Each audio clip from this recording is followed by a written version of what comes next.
அலைக்கும் வரஹ்மத்துல்லாஹி வபரகாத்துஹு. அல்ஹம்துலில்லாஹி ரப்பில் ஆலமீன் வஸ்ஸலாத்து வஸ்ஸலாமு அலா சய்யிதில் முர்சலீன் வ அலா ஆலிஹி வஸஹ்பிஹி அஜ்மஈன்.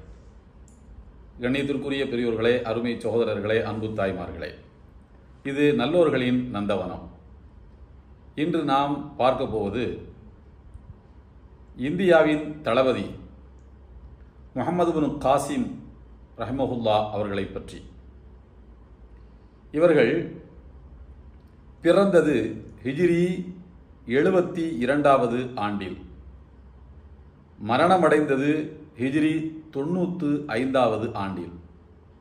வெறும் 23 ஆண்டு காலம் மட்டுமே உலகத்தில் வாழ்ந்து வரலாற்றில் அதிகமாக முஸ்லிம்கள் வாழுகின்ற ஒரு நிலத்துக்கு,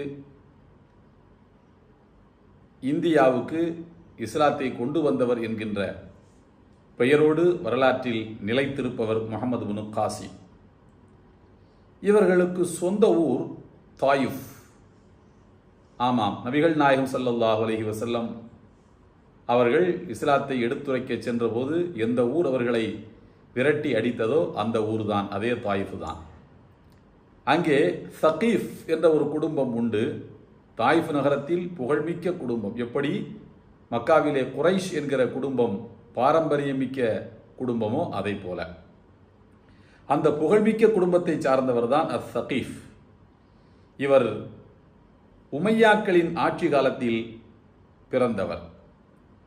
ஹிஜ்ரி 75வது ஆண்டில், அதாவது இவருக்கு 3 வயது இருக்கும்போது, ஹஜ்ஜாஜ் பின் யூசுப் என்பவர், அவரும் இவரும் ஒரே குடும்பத்தை சார்ந்தவர் தான். ஹஜ்ஜாஜ் பின் யூசுஃபும் சகஃபி தான். இவருடைய பாட்டனாரிடத்தில் சென்று ஹஜ்ஜாஜ் பின் யூசுஃபினுடைய அந்த ஃபேமிலி, அந்த குடும்ப மரம், அந்த பாரம்பரியம் போய் சேரும். ஹஜ்ஜாஜ் பின் யூசுப் ஹிஜ்ரி 75வது ஆண்டில் ஈராக் மாகாணத்தில், அதனுடைய உள்ளே நிறைய குட்டி குட்டி மாகாணங்கள் இருக்கும், இந்த எல்லா மாகாணத்துக்குமாக சேர்த்து கவர்னர் ஜெனரலாக நியமிக்கப்பட்டிருந்தார். ஈராக்கிலே இருக்கக்கூடிய அந்த குட்டி குட்டி மாகாணங்கள் எல்லாவற்றுக்கும் சேர்த்து. அப்போது சிரியா டமாஸ்கஸை தலைமையிடமாக கொண்டு உமையாக்களின் ஹலீஃபாவாக ஆட்சி நடத்தி கொண்டிருந்தவர் அப்துல் மலிக் பின் மருவான் அவர்கள். இப்போ ஹஜ்ஜாஜ் பின் யூசுப் தான் ஈராக் மாகாணத்துக்கே, எல்லா மாகாணத்துக்கும் சேர்த்து கவர்னர். அங்கே வந்து கிட்டத்தட்ட ஒரு குட்டி ஆட்சியாளர் மாதிரி. நாணயங்கள், மிலிட்ரி, இந்த மாதிரியான சில குறிப்பிட்ட விஷயங்களுக்கு மட்டும்தான் அவர் சிரியாவுக்கு தகவலே அனுப்பி கேட்டுக்கணும் அனுமதியை. மற்றபடி அது ஒரு தனி அதிகாரம் கொடுக்கப்பட்ட ஒரு மாகாணத்தை போல இயங்கி வந்தது. அப்போது தன்னுடைய ஒன்றுவிட்ட தம்பி காசிம் அவர்களை, அதாவது இந்த முகமது, நம்ம யாரை இப்போ பார்த்துக்கிட்டு இருக்கிறோமோ இந்திய தளபதி, அவருடைய பாப்பா தான் காசிம். அந்த காசிம் என்கிற தன்னுடைய ஒன்றுவிட்ட தம்பியை ஹஜ்ஜாஜ் பின் யூசுப் பஸ்ரா என்கிற மாகாணத்தினுடைய கவர்னராக நியமித்துக் கொள்ளுகிறார். உடனே அறிவிப்பு வந்தவுடன் முஹம்மது பின் காசிம் அவர்களுடைய தந்தை காசிம் அவர்கள் குடும்பத்தோடு தாயிஃபிலிருந்து புறப்பட்டு பஸ்ராவுக்கு போய் சேருகிறார். இவர் குழந்தையாக இருந்தபோதே பஸ்ராவுக்கு தந்தையோடும் தாயோடும் வந்து சேர்ந்து விட்டதன் காரணமாக இவருடைய குடும்பத்தில் ஹஜ்ஜாஜ் பின் யூசுப் வந்து தனக்கு வேண்டப்பட்டவங்களை எல்லாம் அங்கங்கே கவர்னராக நியமித்து கொண்டார். எனவே இவருடைய குடும்பமே ராயல் ஃபேமிலியாக போச்சு. எங்கே பார்த்தாலும் சித்தப்பா ஒரு பக்கத்தில் கவர்னரு, வாப்பா ஒரு பக்கத்தில் கவர்னரு, இப்படியாக ஒரு ராயல் ஃபேமிலியாக இவருடைய குடும்பம் இருந்ததன் காரணத்தினால் முஹம்மது பின் காசிம் அவர்கள் சிறு வயதிலேயே அவர் அதிகாரிகளோடு இலகுவாக பேசுகின்ற, பழகுகின்ற வாய்ப்பை பெற்றுவிட்டார். அது இவருடைய குணத்தில் பெரும் செல்வாக்கை செலுத்தியது. பார்க்கறதுக்கு ஒரு பெரிய ராஜா விட்டு பிள்ளை மாதிரி ட்ரெஸ் போட்டுக்கிறது, ராஜா விட்டு பிள்ளை மாதிரி நடக்கிறது, இப்படித்தான் அவருடைய நடவடிக்கைகள் சிறு வயதில் இருந்து வந்தது.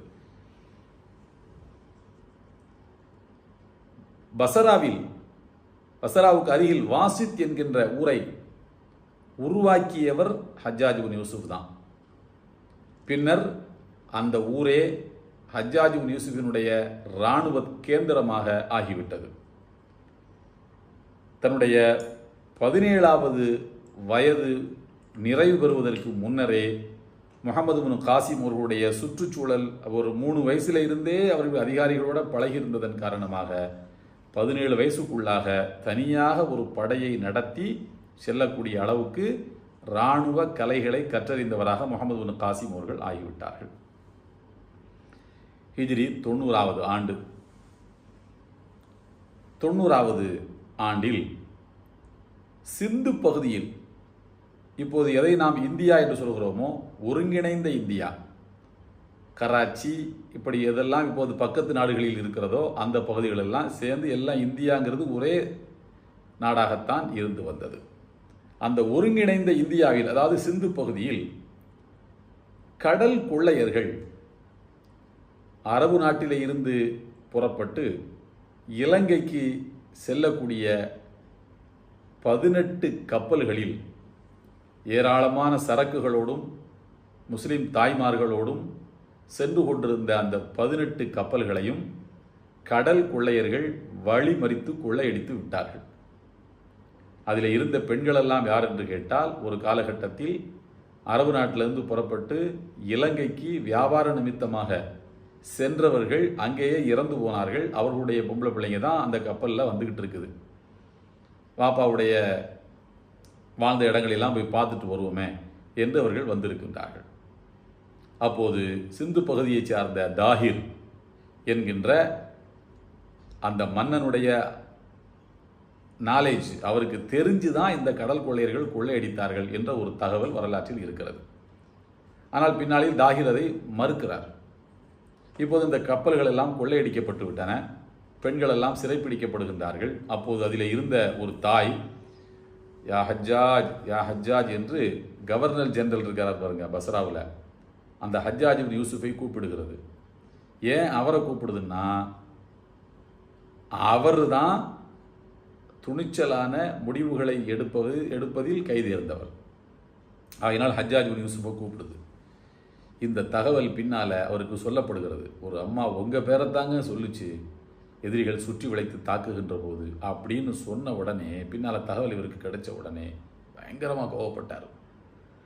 என்ன பண்ணுறேன் பாரு அப்படின்னு சொல்லிட்டு ஹலீஃபா அப்துல் மலிக் பின் மருவானுடைய அனுமதியை பெற்று அப்துல்லாஹ் இப்னு நஹ்பான் என்பவரை தளபதியாக போட்டு ஒரு படையை அனுப்பி வைக்கின்றார் சிந்து பகுதிக்கு.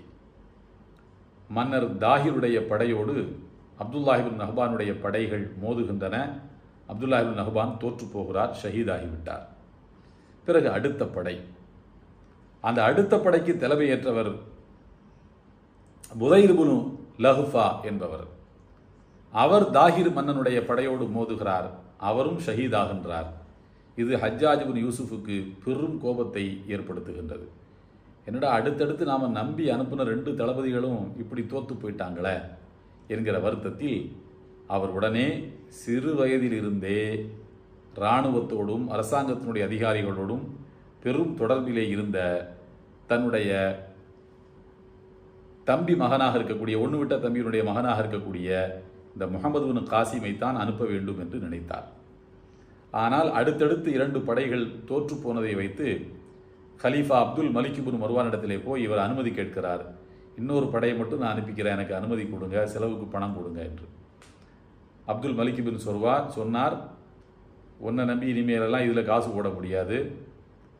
அந்த மக்கள் போர் என்று வந்தால் தோல்வியும் வரும் வெற்றியும் வரும், பரவாயில்ல 2 தடவை தோற்று போயிட்டோம், விட்டுரு, இதுக்கு மேலே ரொம்ப கெடுபிடி பண்ணாத, ரொம்ப தூர தொலைவாக இருக்குது, இதில் பெருசாக பணத்தை நம்ம செலவு பண்ண முடியாது, மக்கள்கிட்டருந்து வாங்குகிற வரி பணத்துக்கு நம்ம பதில் சொல்லணும் இல்லையா, அனாவசியமாக இதில் நம்ம அந்த போரை எடுக்க வேண்டாம், வீம்பு விவராப்பெல்லாம் இதில் பார்க்கக்கூடாது என்று ஹலீஃபா அப்துல் மலிக் பின் மருவான் சொல்லிவிட்டார். உடனே ஹஜ்ஜாஜ் பின் யூசுப் சொல்கிறார், மன்னர் அவர்களே, இன்னும் ஒரே ஒரு வாய்ப்பு எனக்கு தாருங்கள். இந்த ஒரு வாய்ப்பை எனக்கு நீங்கள் தருவீர்களானால் இதற்காக நீங்கள் செய்யக்கூடிய செலவுகள் அனைத்தையும் 2 மடங்கு நான் உங்களுக்கு திருப்பி தருவேன். என்னை நம்புங்க, நான் இப்போ ஒரு பெரிய திட்டம் போட்டிருக்கேன், அந்த திட்டத்திலிருந்து எதிரிகள் தப்ப முடியாது என்று அவர் சொல்கிறார். சரி என்று கலீஃபா அப்துல் மலிக் பின் மருவான் அதற்கு ஒத்துக்கொள்கின்றார். பிறகு ஒத்துக்கொண்டு அந்த அந்த இடைப்பட்ட காலகட்டத்திலேயே கலிஃபா அப்துல் மலிக் பின் மர்வான் இறந்து போய்விட்டார். பிறகு அவருடைய மகன் வருகின்றார், வலீது பின் அப்துல் மலிக். வலீது பின் அப்துல் மலிக்கிட்ட போய் திரும்ப இதே மாதிரி கோரிக்கை வைக்கின்றார். கோரிக்கை வைத்தவுடன் சரி வாப்பா ஒத்துக்கிட்டது தானே என்று இவரும் ஒத்துக்கொள்கிறார். 20,000 பேர் கொண்ட இராணுவ படையோடு முகமது பின் காசிம் அவருடைய தலைமையில் இஸ்லாமிய இராணுவம் சிந்து பகுதிக்கு புறப்பட்டு வருகின்றது. அப்படி வந்தது ஹிஜ்ரி 90. ஹிஜ்ரி 90 ஆரம்பித்து ஹிஜ்ரி 92 வரைக்கும் 2 ஆண்டு காலம் இங்கேயே தங்கியிருந்து அவருக்கு எதிர்ப்பு தெரிவித்த அத்தனை குறுநில மன்னர்களோடும் மோதி வழிப்பறி கொள்ளையர்களிடம் சிக்கி கொண்ட எஞ்சி இருக்கக்கூடிய மக்களை விடுவித்து தக்க பாடத்தை புகட்டுகிறார் முகமது பின் காசிம்.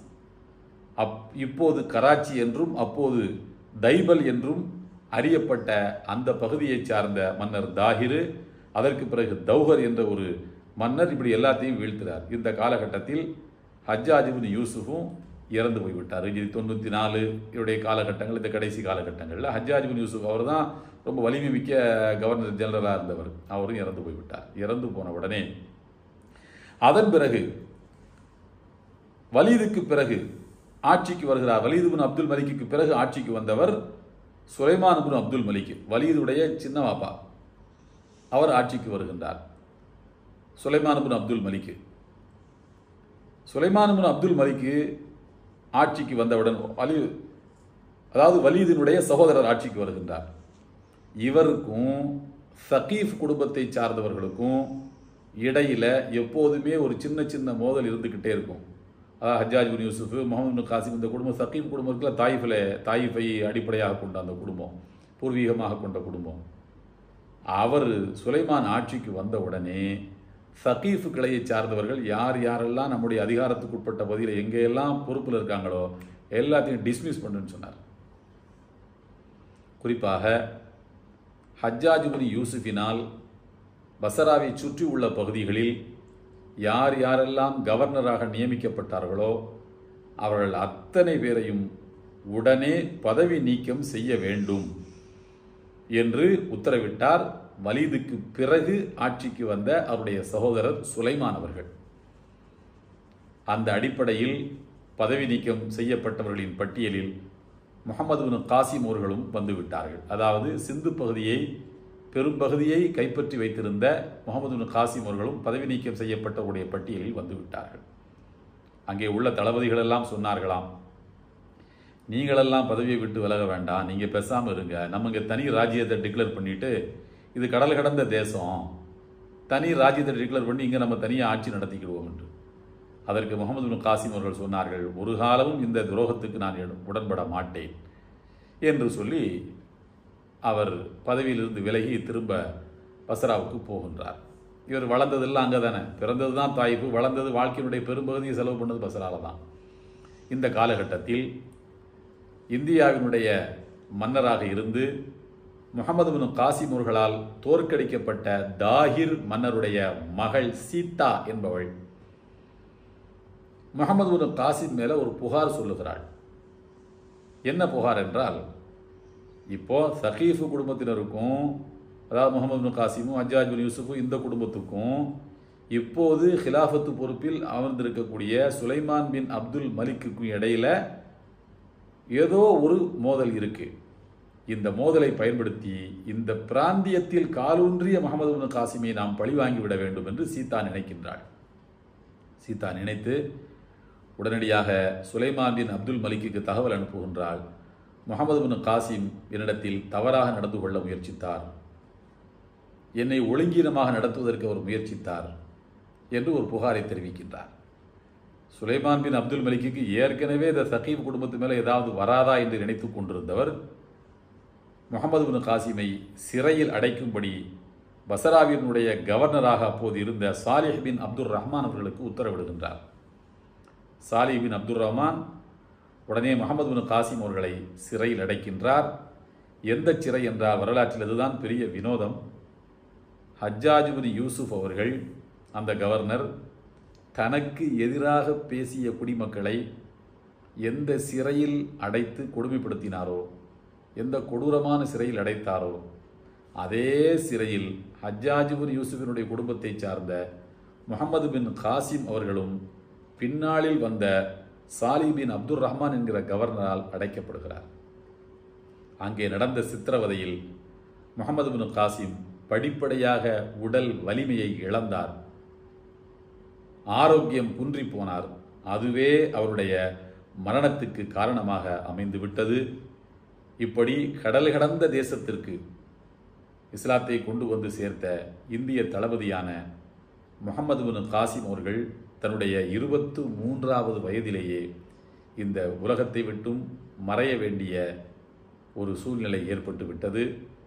அவர்கள் அந்த இளம் வயதில் மரணித்து பிறகு அவர்கள் பஸ்ராவில் இருக்கக்கூடிய நுஅமானியா என்கின்ற பகுதியில் உள்ள மண்ணறையில் அடக்கம் செய்யப்பட்டார் என்று அவருடைய வரலாறு நிறைவடைகிறது. வரலாறு கற்பனை கதைகளை விடவும் பல திருப்பு முனைகளை கொண்டது என்ற அடிப்படையில் முகமது பின் காசிமுடைய வரலாறும் பல திருப்பு முனைகளை கொண்டதாக திகழ்கிறது. எல்லாம் வல்ல ஏக இறைவனின் அன்பும் அருளும் நம் அனைவர் மீதும் என்றும் நிலவட்டும்.